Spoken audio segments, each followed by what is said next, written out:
And here's Off the Cuff with AJ Ramos. AJ, what's going on, Oh, man? man, what an honor, what a privilege, my brother. My I God. love everything that you're doing, representando Centro America, New York, Spanglish, the 200%.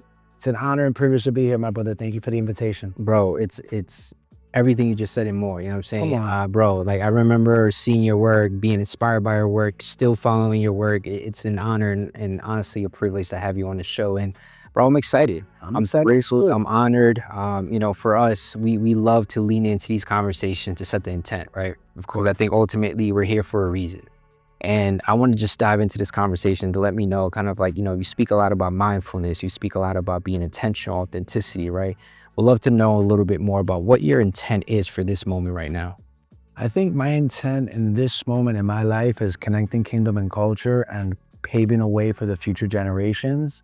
I feel that God has been putting a lot of people in my life that are seeking, I guess, things that I have accomplished or the road that I'm in.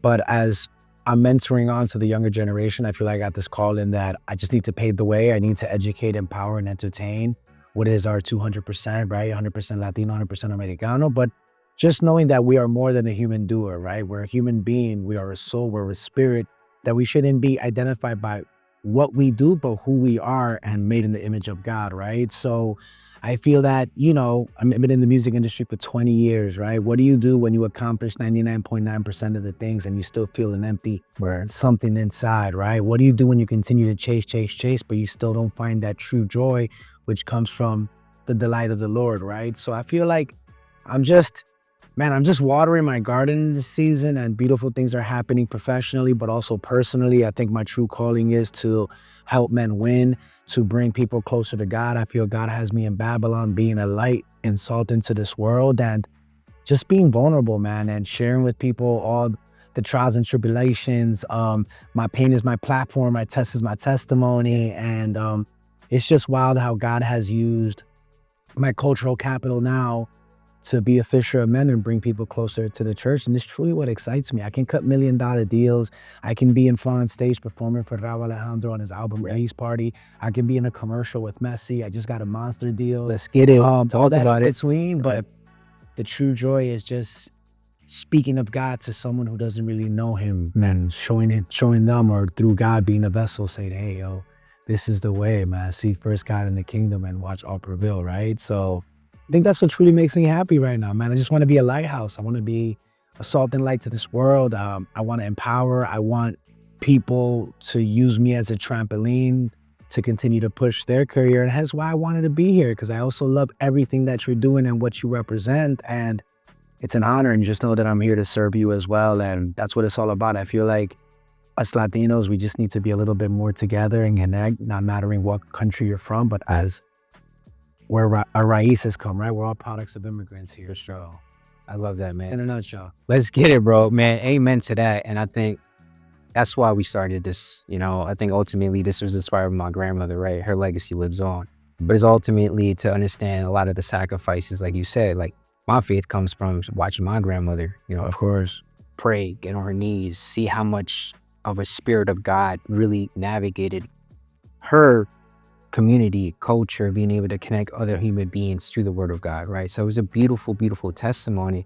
And this is why we continue to open up this space for individuals like yourself to come onto this platform to share your story, right? And I love how you lean into your faith, because that's where I want to start. Let's do it. Right? Firm foundation, right? I would love to learn a little bit more about where your faith comes from. Like, it's so strong, the foundation is so set. I would love to dig in deeper to understand kind of where does that come from? Well, I was raised Catholic. I went to Catholic school. I got kicked out in 6th grade. I always believed in God and always had a relationship with God. My mother would always pray, and we were Catholic. Then it was, I got into the music industry at 20 years old. I went to school for a full scholarship in pharmacy. Then I said, nah, let me do clinical lab. And I said, you know what? Let me become a lawyer. So I went to Rutgers Newark, ranked 4th in the nation in law, criminal justice school. I finished the program and I ended up in front of the Copacabana. Long story short, that's where I got my radio career started 20 years ago. Always believed in God, but I feel like it wasn't until I would say, sheesh, I would say like my seventh, my 10th year in the industry, where I started getting nudges, right? Whether it's me chasing the world, chasing fame, chasing the dream. I'm a product of an immigrant. My mom crossed two borders to get to this country. My first job, I was 9 years old when I had my first job, and I've been working since I was 9. Since 11, I was providing for myself because I knew how hard it was my mom for providing. So I've always been a hustler, maybe sometimes not even in the legal way, right? But we're not there anymore. But with that being said, it wasn't until my 10th year in the music industry, I got this nudge, man. I was in alcoholism. I was partying 7 days a week, hosting parties and events, just into depression and anxiety. And I just started feeling nudges and started using my platforms to encourage people.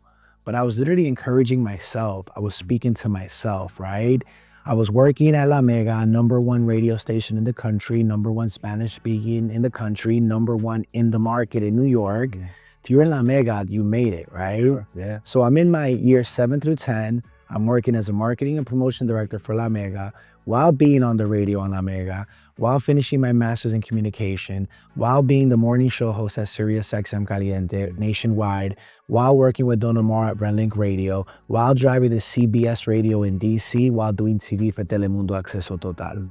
The American dream, While right? pursuing your masters. While pursuing my master's. The American dream, right? Yeah. Here comes a moment where I just don't feel joy. I don't feel happiness. I feel like something is missing in my life. And I remember after a wild night, I wake up, I take a shower. I'm living in my mom's basement, no windows. And man, I didn't even know what surrender was, bro. Like I just had no idea, but the words came out of my mouth where I just started crying in a little shower. The shower's probably the size of where your knee to my knee is.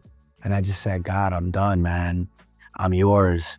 Take over my life. I surrender. I didn't even know what the word surrender was, but it came out of my mouth. Wow. God be God. And the next day I got fired from La Mega.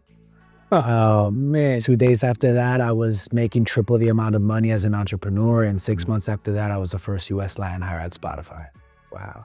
So that's the first time I've literally felt the nudge of what it was to build with God. So now that's the first instance. Here I am now. So now I'm at Spotify. First US Latin hire at Spotify pre-IPO. I was the least qualified for that position. 2 of my bosses had applied for it. 2 big DJs have applied for it. I ended up finding out through the grapevine, handed in my resume and said, just get me an interview. I already at that point started, going to Christian church. Like started, popping up here and there. And I thought I was cute. So I tell God, now I'm praying a little bit, like real prayers, or maybe not, but I tell God, God, listen, I'm gonna read the New Testament, get me this job. I made a deal with God, right? But I was trying to negotiate with God, but little did I know that the Bible was reading me. But I was bold with it. I was at the barbershop with my Bible. Everywhere that I went, I was with my Bible. And 7 interviews after, I even remember that perhaps the opportunity wasn't going my way. Then it just say that I ended up getting the job, being the first US Latin hire at Spotify. And I knew that was God. I knew that was him. Like first of all, I felt like I had no other, where was I gonna go, right? Like I worked at Univision for 7 years. I was at SBS. Where do you go as a Latin personality, right? And then I end up at Spotify. So I got hired as an editor, which is a music programmer, pre-IPO, basically educating the entire industry as to what Spotify was, what were playlists and all that. And God be God, man. It's so crazy to think that God chooses to save you, right? And so one of my homies from grammar school, his name is Delgis Mustafa. Shout out to you, Delgis. I love you. He's Andy Minio's manager. Oh, wow.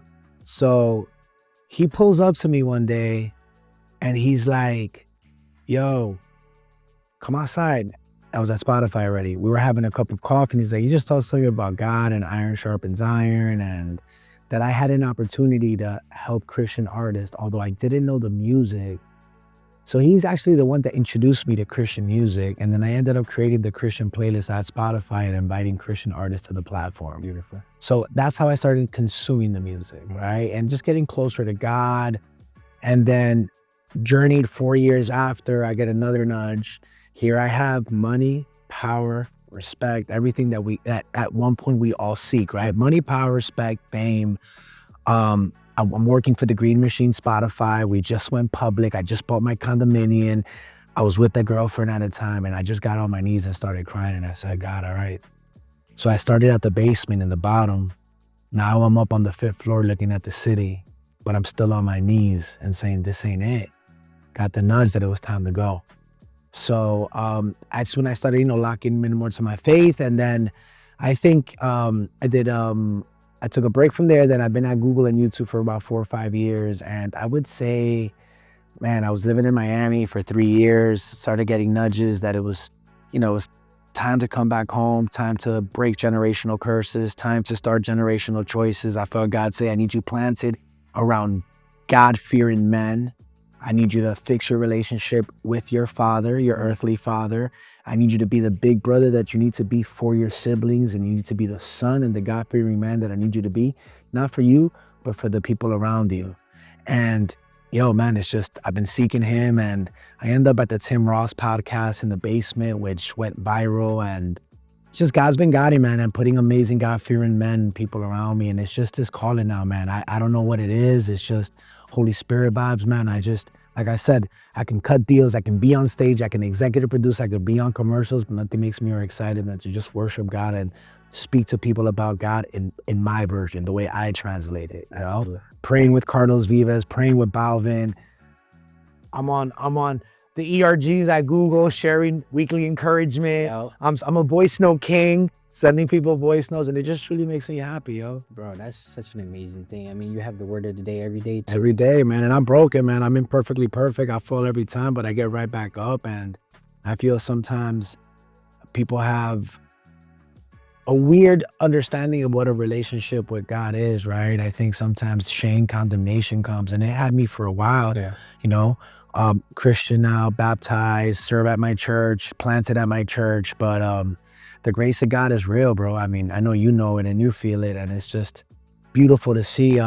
We have a men's group at our church. It's called Transform, and last night was our Empower Night. It was over 450 men, and I'm sitting there, and I see just couple of men that I've encouraged to go. They're winning MVPs. I got my cousin leading groups, and it's just, I just get wrecked because I'm like, yo, God, like, I'm out here, yo, like, this is it, I'm a fisher of men. The vessel, man. Wow, that's like, bro, as you were speaking, I just got so many different goosebumps and stuff. And I think humility, being obedient to the calling, surrendering, right?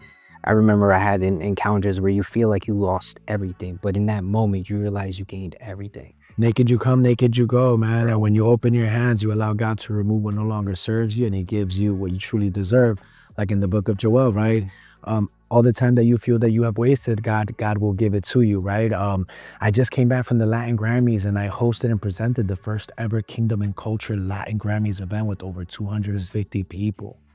It's just, I'm just in Babylon right now. I'm not called to be in the pulpit. I'm called to be in the streets and the culture, speaking of that word, man. Like those days when you were out with the marketing team on the Who would ground. have thought? Yeah, You know what I'm saying? Kind of the like literally all of those moments were just seasons of preparation for this season. Literally, right? We feel sometimes, and it's what I try to tell the younger generation, man. We're like, even to the point where I tell people, I'm like, yo, I used to have this struggle of what's my purpose? What's my purpose? We're already walking in our purpose because the journey is the destination, right? And when you just change your mindset, instead of saying like, yo, dear God, please bless me, I pray now, dear God, allow me to be a blessing. Allow me to be a light. Allow me to be a vessel.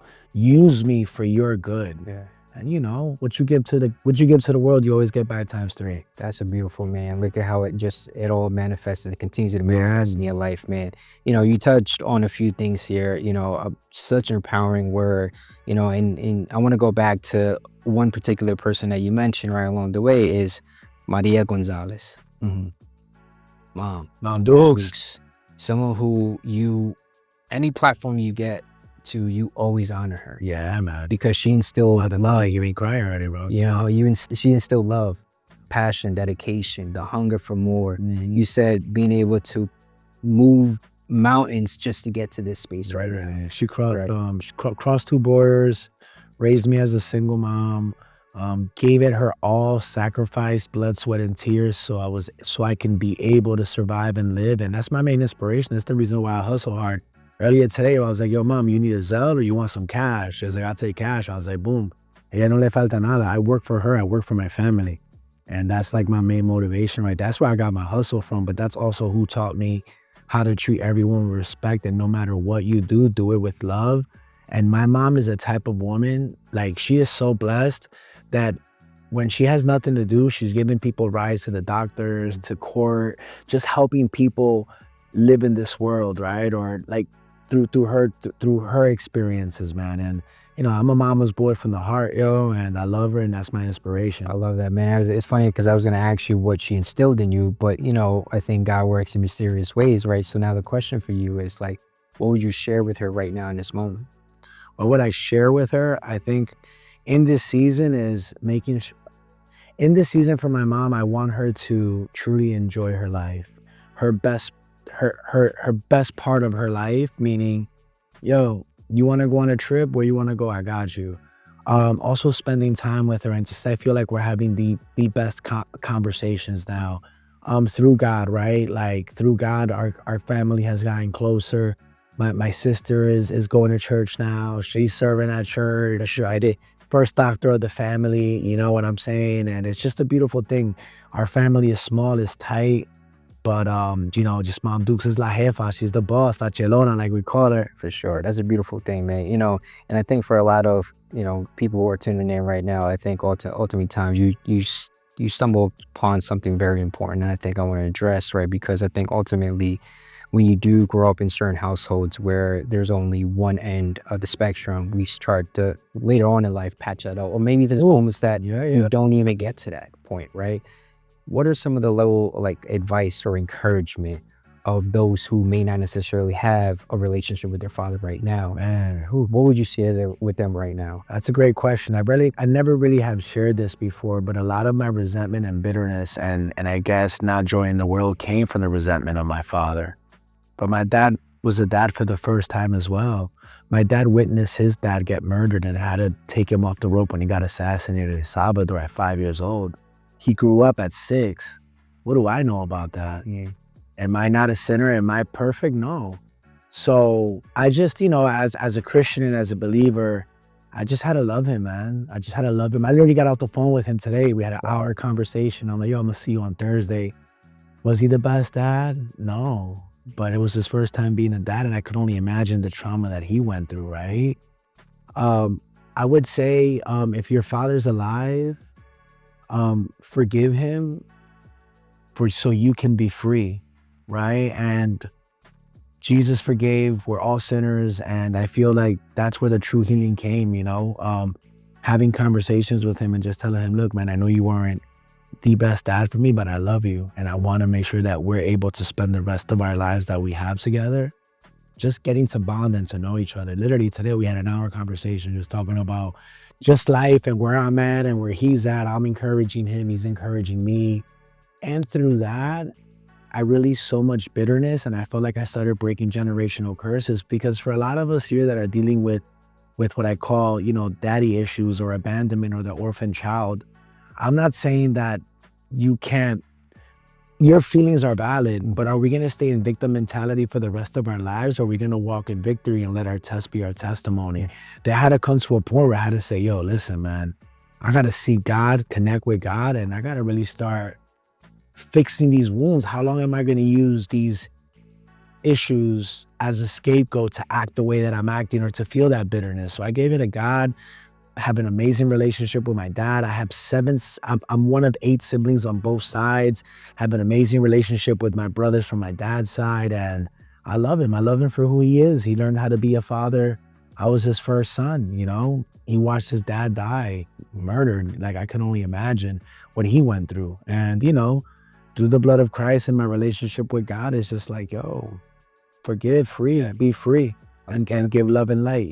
Beautiful, well said, man. And I think, similar to you, I'm the first in my family, right? Oldest out of 2 brothers. And as a collective, there's 5, right? My dad, mom, and she got 3 boys, right?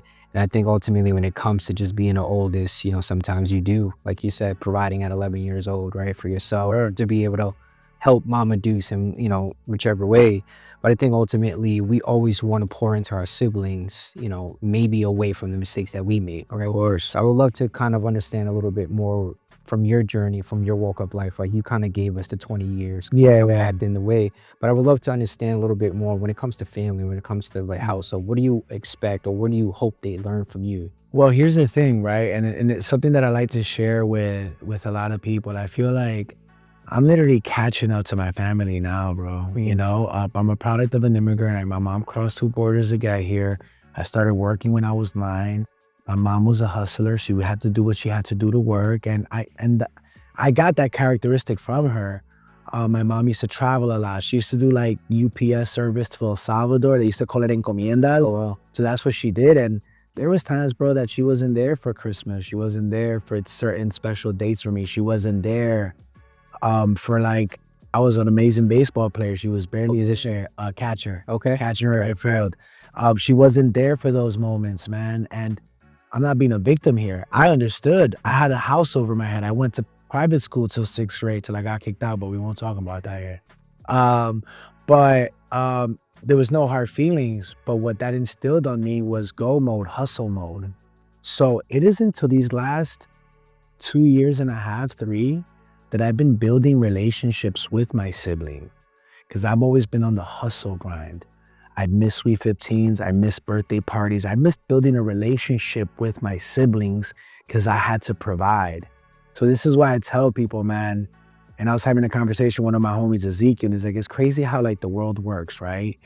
When you get to a point in your life where I guess you put a check mark on the income that you have, or let's say you get to a point that you can call yourself successful, you start realizing, wait, hold on. It's like in the book of Ecclesiastes, right? We live life backwards. We're all guaranteed to die, but is the toil really worth it, right? But you're like, okay, I have all of this, but have I really built a relationship with my family?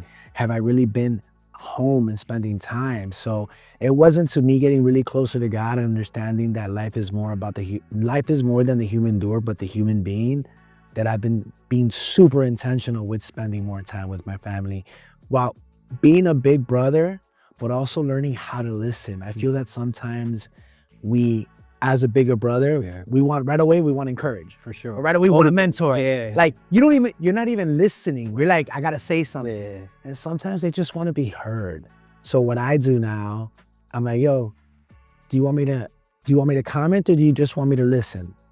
And I express myself first because I feel like sometimes we try to be their other parent and we're not. We're their brothers. We should be best friends. So I pray with my siblings. I spend time with them. And I want them to be as vulnerable as they can, and I'm not their parent. And I also share through all my trials and tribulations that, like you said yourself, you don't want them to go through everything that you went through. But sometimes the only way people learn is by hitting that wall. There's only so much you can tell somebody, but sometimes they gotta hit a wall. We all gotta hit a wall. You hit a wall. Yeah. I hit a wall. We all hit the valley. We all hit the suffering, which gets us closer to God and opportunities to grow through obstacles, right? In spiritual maturity. But key thing is, listen. The discernment as to whether you're going to encourage or just listen to what they have to say, get to know them as a human being. And I think acts of kindness and words of validation are important, and spending time with them and celebrating them for who they are, for sure, are important. I love that, man. And I think that's such a pivotal moment because I think I'm also learning and unlearning some of those moments for knowing that no longer a parent, no longer this, right? And you talked about a few things here about just navigating your journey. And I think for you, you are the epitome of what success looks like. But I think ultimately what being humility, being obedient to the calling, right? I think ultimately when I look at your career, the pivoting is very important. Yeah. Transitioning, right? You're called to do one thing today, but tomorrow you might navigate and that's your calling. I think ultimately in times, especially in our households, we try to feed or we try to dedicate ourselves to a path that may satisfy our family, the success for them it may look like, right? And I think ultimately now what we're seeing in our communities is like maybe that 9 to 5 is no longer fulfilling me in that sort of way. Correct. Maybe I should, transition or pivot to one thing, right? I think I would love for you to just someone who's been a champion to pivoting, but also being able to use it for your good, right? And for, of course, for God. I want to understand and kind of share your advice for those who may be in the midst of touring a safe path, right? Who may feel like I need to navigate this path because family and I need to provide, and this is going to make the household I want to, attainable, yeah. or being able to do something more fulfilling, like following your passions, your dreams. I want to recommend a couple of books that has actually helped me with this. I think it's Robin Sharma, The 5 a.m. Club. Oh, yes, yes, yeah. My wife is actually reading that. Yeah, yeah, Same book. fire. Ego is My Enemy, Ryan Holiday. Okay, I would check that. Dr. Spencer Johnson, Hey, Who Moved My Cheese? Mm. And those 3 books were pivotal for me in different seasons of my life. And the other one's called The Daily Purpose, right? That was one of my first spiritual books. It was a daily devotional every day. But for me, I think it's important to, I've come to a point in my career, man, that inner peace has become the new millionaire. That I know that my calling has been to innovate, right? Now, something that I've learned is you're more valuable when you're inside than when you're outside. You have to learn when to cut ties, but also when to just untie the knot. And something that I've learned through my last 20 years in the industry is that I can go right now and call somebody in Univision like I worked there. I can pull up to a Univision event and feel the love like I worked there. Why? Because before I left, I made sure that I was a light, I was a leader, I built relationships, intern mentality. I've helped so many people to grow there, but the human being that I am, I always say that energy is currency. So Univision will always be there. When I transition to my other media outlets, it's the same thing. Same thing at Spotify, same thing at Google.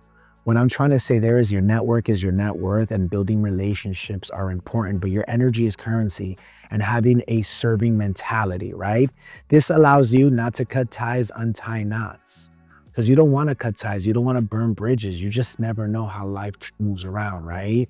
So in my transition of my first 10 years of terrestrial, satellite, and TV, sometimes God works in mysterious ways where he pushes you off the cliff. I already had the feeling that my time in radio was done. I just didn't know where to go. But here's the thing. Sometimes, and this is why I always go to Matthew 4:4, man does not live by bread alone, but by every word that proceeds from the mouth of God. Because sometimes our identity is aligned on the brands and what we do. That's not of God.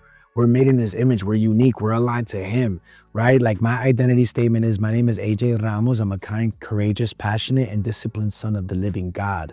That's where my principles are. But before it was, my name is AJ Ramos from La Calle, AJ Ramos from SiriusXM, AJ Ramos from Spotify, AJ Ramos from Google.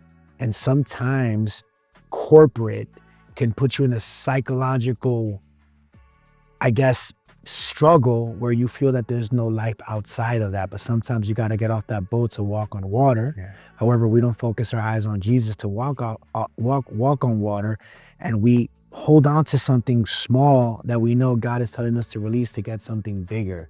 But the bigger isn't always items or materials. It's a feeling, right? It's a feeling of purpose. It's a fresh fire. It's excitement and innovation. And for me, my pivoting has always been at the cusp of innovation. And my pivot has always been through the valley, right? Through my first 10 years, my pivot was through that moment that I surrendered to God, and the next day I got fired. My pivot at Spotify was when I had a moment where God was like, this was it. And I had everything that I've always prayed for, and it didn't fulfill me. Now, the tip for anyone who is trying to shift and move, this is where I come with the gems, is that you're the brand within the brand. If you have a 9 to 5 now, that's fine. Colossians 3:23, all that you do it heartily, knowing you're working for God and not for man. Build your parachute. Use the cultural capital of the brand that you're in to create relationships, serve, to build leverage and barter, and to build with a community of collectives, networking sideways. You never always have to network up. Everyone always wants to network with the bigger boss. Right. Network sideways. Build a team, build an alliance, right? And build that parachute. And yo, if you have a 9 to 5, there's a before 9 and after 5, and there's a Saturday and a Sunday. So busy is a choice. How bad do you really want it? Right? We're easy to make excuses or to keep scrolling and say, I don't want it. We have the power through God, asking him for it, to seek what we want. But it's important if you're in a corporate job to build that parachute, to make sure that you're set for when you jump. But sometimes God is going to be like, yo, boop, it's time to jump and build the parachute on your way down. But you got to have that faith. And I feel sometimes, including myself, bro, there's things that God has already said to me that I'm like, nah, chill, God, not yet. Not yet, not yet. I'll be the first one to tell you I'm being disobedient. But I'm working on it because I know there's things that I need to do to step out in faith, and in blind faith, as I would call it. So I think that structure, strategy, designing your life, investing in yourself, learning, building relationships within the company that you're in, networking outward, and also using your social media. And like, you're a brand, we're all brands within brands. And I feel that sometimes we shrink ourselves because corporate makes you think that that's all there is. Yeah. And then we shrink ourselves and we dim our light. And that's what I would say. And also, don't move for the money, move for something that makes you happy, that gives you joy and that gives you life. If you start already feeling that where you're at has become a job, then you're not walking on purpose. Now, Right. we all have, and I may be ranting on this one, and my last point on this. Now, I think we all have different situations and circumstances, right? Perhaps you're in survivor mode, that you have to do this for this daily bread because you have to provide for your family. But then I go back to, what are you doing before 9? What are you doing after 5? And how are you building with others to build that parachute? And once again, it's inner peace is a new millionaire, man. Joy in the journey. Absolutely. Yo, gems. And this is where you drop the gems, you said, right? I think Listen, man, absolutely. And you said something in different platforms, right? And I kind of want to quote it because I don't want to, misquote it. You said something along the lines of, comparison is a thief of joy. Yes, sir. Imposter syndrome is real. Yes, sir. No one is going to believe in you until you believe in investing in yourself. Absolutely. Believe in you, build your relationships, and be a good person. Pay your dues and work while you wait. And worship. Passion and worship while you wait. Passion and purpose over position. Your network is your net worth. Don't judge yesterday's decisions with today's wisdom. Bro, silence, solitude, and stillness breeds clarity. JOMO, joy on missing out. Leaders eat last. Choose to be a blessing. When do you start believing in your talents and gifts? You know what's crazy, man? I started believing my talents and my gifts when God put people around me to encourage me and to push me to believe in my talents and my gifts. I must say right now that something that I pray for is divine relationships. And right now, the circle that I have around me, man, really pushes me and has believed in me more than I believed in myself. But that's one. I think when I started getting closer to God, and God wants us to win. We're champions. You know what I mean? Like, God, Proverbs 31 is usually always catered to the women, but there's so many gems in the attributes of Proverbs 31 where, we have to go get it. Yeah. Right? Like, I don't know whoever said that Christians can't have generational wealth. Like, we're, for the kingdom, right? It wasn't, I know it's going to sound crazy, bro, but it wasn't until a few years ago that I really started walking into my power, and I have to give thanks to God for it, man, because he really allowed me to embrace the gifts that he has given me. Imposter syndrome is real.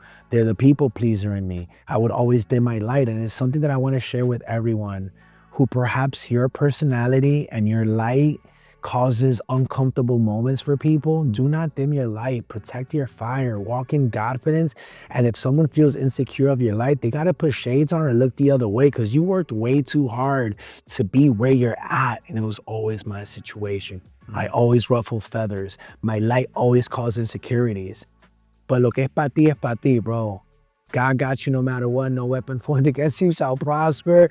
You know what I'm saying? So It wasn't recently. I've always invested in myself. I've always pushed myself. I've always worked harder than the next person because I've always been the least qualified, and I've always had the underdog mentality. You know what I mean? So we out here. I had no godfather in the music industry. Nobody blessed me. No one said, "Yo, hire AJ." God got me there, and I did the rest through him, and I hustled hard, yo. Nobody outworked me, bro. Let's get it. Nobody outworked me. Yo, Nobody still I want to outworked run a mile right now. Would you know, bro? listen, bro. It's funny. I'm up at 3:30 in the morning, bro. 3:34, 4:30 in the morning. I have a full salary, head of artist partnerships, Latin music and culture job. I got 7 siblings. I serve at church. I pour on to people all day. I do content. I connect culture. People depend on me to be a lighthouse for their daily bread. I got a lot of responsibilities, man. And one of the key ones is just to be a light and through my struggles, Wow. to show them that they can make it, and also to educate these younger generations, man, on how to get this paper, yo. Yeah, I love that, bro. And be a man or woman of God. You know what I'm saying? Get it. Oh, that's so, and certain AJ, man, like I said, bro, I was super excited for this conversation. I'm honored, and as we continue to wrap up here on the last couple of questions, you mentioned confidence, right? Yeah. We had this new devotional title, sir. Stuck. Confidence is on the YouVersion app. Over 5,000 completions.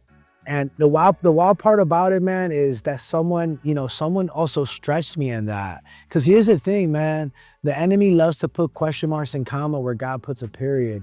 The enemy loves to call you by your sin, and God calls you by your name, man. And bro, to this day, I'm like, what am I doing here? Why am I sitting here next to you? Why do you want to sit with me? Like, it's just all God, right? But confidence, I did it at a moment where I was most insecure, and it was my first devotional. Now I'm working on my devotional titled Unstuck, where I went through a season of being stuck and I'm getting unstuck.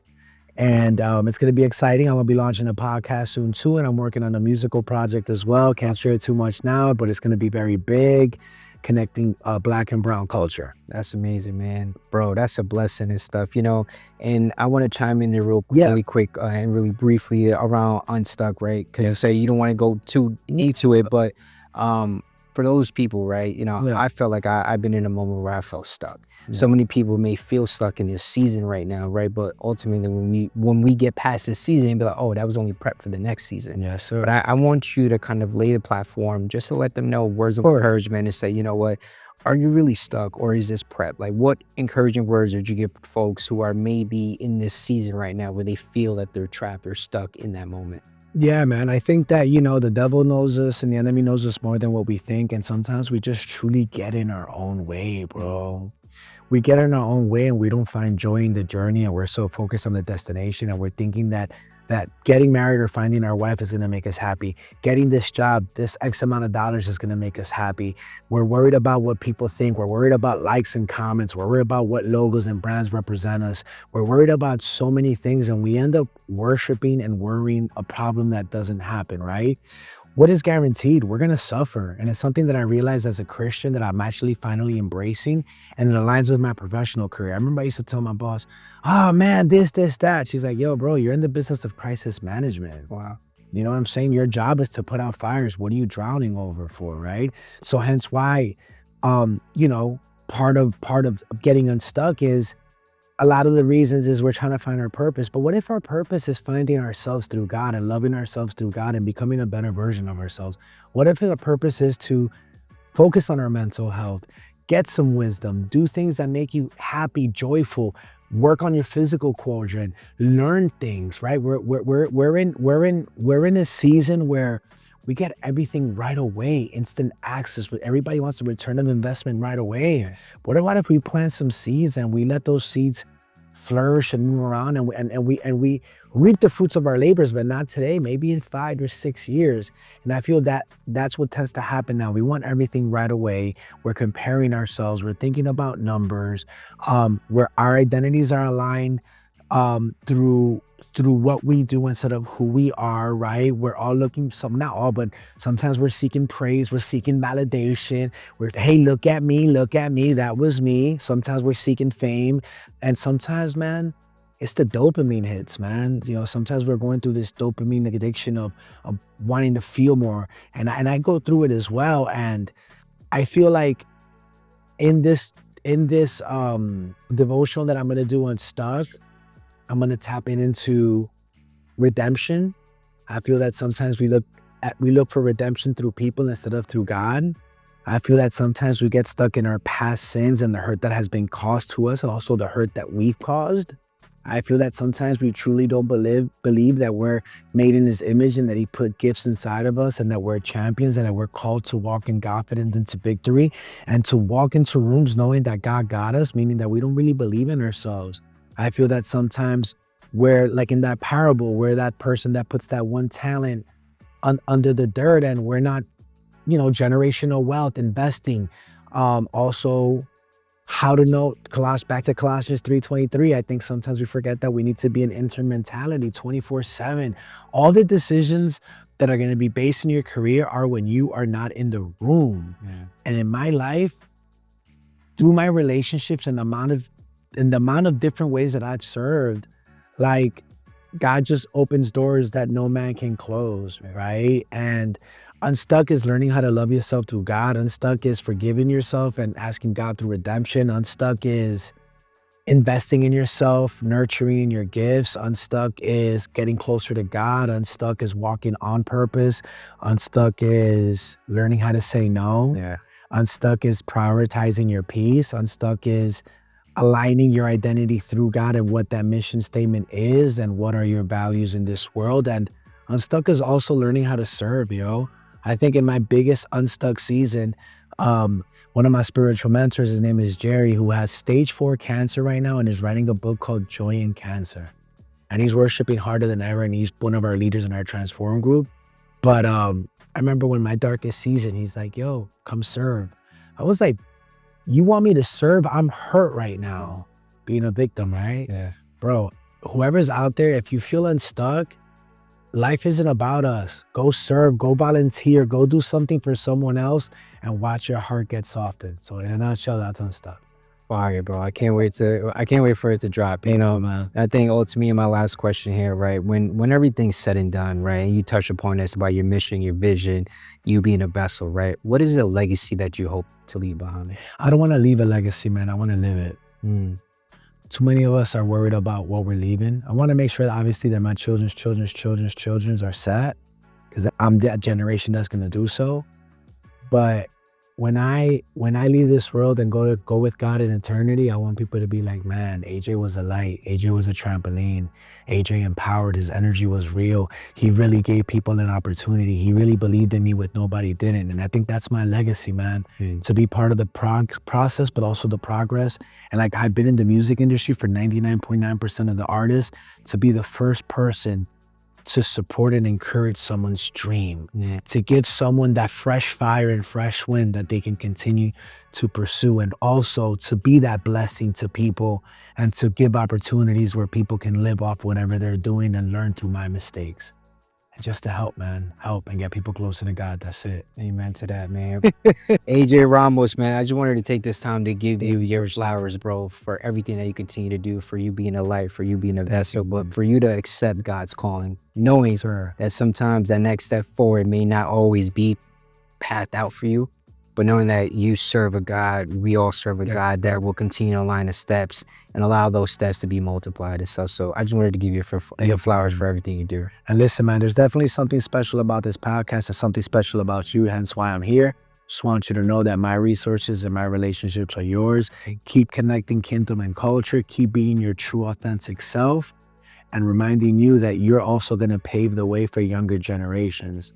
So continue to smile, be joyful, be present, and remember, passion and purpose over position. Let's get it, Let's love. Let's love. But before we wrap up, I definitely wanted to ask you the question, right? Because you always shape it to the guest. Who would you give your flowers to?